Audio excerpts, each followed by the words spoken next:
है ना चाची? हाँ है। बॉलीवुड फिल्मों में कई तरह की वैम्प आई, लेकिन मनोरमा जैसी कोई नहीं। उन्होंने अपने फेशियल एक्सप्रेशन के जरिए दर्शकों को खूब एंटरटेन किया। बाल कलाकार से शुरुआत की और 6 दशक तक पर्दे पर डटी रहीं। साल 1972 की फिल्म सीता और गीता में चाची कौशल्या याद हैं? अरे वही जिनके चेहरे पर किलो भर मेकअप रहता था, आंखों में गहरा मोटा काजल और चढ़ी हुई भौहों। उनका नाम मनोरमा है। अधिकतर मूवीज में वो माँ और सास के रोल में ही दिखाई दी हैं, जो बहुत ही अत्याचारी होती हैं। अपने चेहरे के हाव भाव से ही काफी कुछ कह जाती हैं। 6 दशकों तक ये इंडस्ट्री में एक्टिव रहीं। इन्होंने कई फिल्मों में काम किया। आज हम आपको इनके बारे में ही बताने जा रहे हैं, तो चलिए शुरू करते हैं आज की हमारी इस वीडियो को। लेकिन उससे पहले अगर आप हमारे चैनल पर नए हैं तो चैनल को सब्सक्राइब जरूर कर लें, ताकि हम आपके लिए ऐसे ही तमाम पुराने दौर के भोले बिसरे कलाकारों के बारे में जानकारी लाते रहें। मनोरमा हिंदी सिनेमा की जानी मानी एक्ट्रेस थीं। उन्होंने बाल कलाकार से शुरुआत की थी और कई फिल्मों में विलेन और कॉमिक कैरेक्टर प्ले किए थे। इन्हें इंडस्ट्री की वैम्प और लेडी विलेन भी कहा जाता था। उनकी कुछ चर्चित फिल्मों में सीता और गीता, एक फूल दो माली, दो कलियां, कारवां शामिल हैं।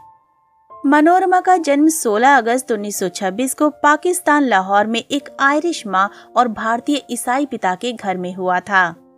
उनके पिता एक इंजीनियर कॉलेज में प्रोफेसर थे। जन्म के समय मनोरमा का नाम एरिन इसाक रखा गया था।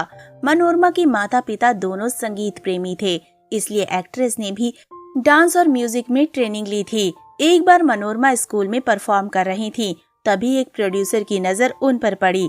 वो उन्हें कास्ट करना चाहते थे, लेकिन मनोरमा के पिता एक्टिंग के लिए राजी नहीं थे। हालांकि फिल्म मेकर ने मनोरमा के पिता को मना लिया। इसके बाद एरिन इसाक मनोरमा बन गईं। मनोरमा ने खजांची में एक बाल कलाकार के रूप में शुरुआत की और लाहौर में एक बहुत सफल अभिनेत्री बन गई।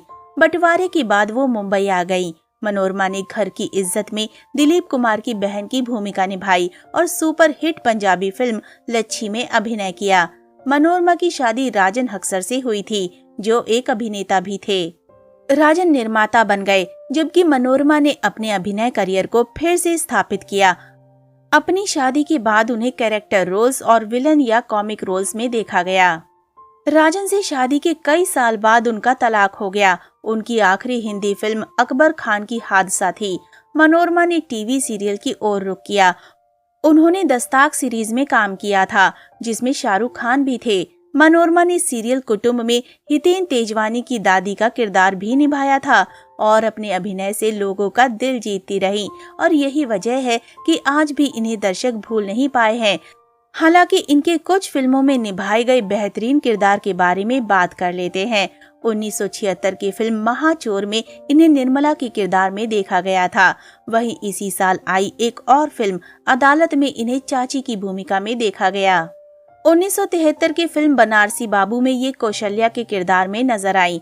1972 की फिल्म सीता और गीता में तो ये खड़ूस कौशल्या के किरदार में नजर आई थी, और इस फिल्म को तो शायद ही कोई भूल सकता है। 1971 की फिल्म महबूब की मेहंदी में इन्हें मिसेस धोनी अल्बर्ट के किरदार में देखा गया था। वहीं 1970 की फिल्म देवी में ये मुन्नी बाई का किरदार निभाती नजर आई थी। वहीं 1969 की फिल्म वारिस में ये ठकुराइन की भूमिका में नजर आई। 1964 में आई फिल्म दूर की आवाज में इन्हें चंपा बाई के किरदार में देखा गया। वहीं साल 1955 की फिल्म झनक झनक पायल बाजे में इन्हें बिंदिया की भूमिका में देखा गया, और इन सभी किरदारों में इन्होंने काफी लोकप्रियता बटोरी थी। 2000 के दशक की शुरुआत में उन्होंने बालाजी टेलीफिल्म्स के साथ उनके धारावाहिक कश्ती और कुंडली के लिए काम किया। उनकी आखिरी फिल्म दीपा मेहता की वाटर थी, जिसमें उन्होंने अपने अभिनय से हॉलीवुड क्रिटिक्स को दीवाना बना दिया था। मनोरमा के मुताबिक फिल्म में मधुमती का किरदार निभाने के लिए वो पहली और आखिरी पसंद थी। बनारस में फिल्म की मेकिंग 5 साल के लिए बंद कर दी गई थी। उन्हें छोड़कर पूरी कास्ट बदल दी गई थी। मनोरमा को 2007 में स्ट्रोक का सामना करना पड़ा, जिससे वो ठीक हो गईं। हालांकि उनको बोलने में मुश्किल होती थी, साथ ही कुछ और शारीरिक दिक्कतें भी थीं। मीडिया रिपोर्ट्स के मुताबिक उनका चेहरा बिगड़ गया था।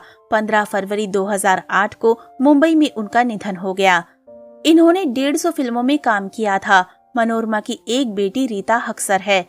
रीता ने संजीव कुमार के साथ सूरज और चंदा में लीड रोल के तौर पर काम किया था, लेकिन बाद में वो एक इंजीनियर से शादी करके विदेश में बस गई थी।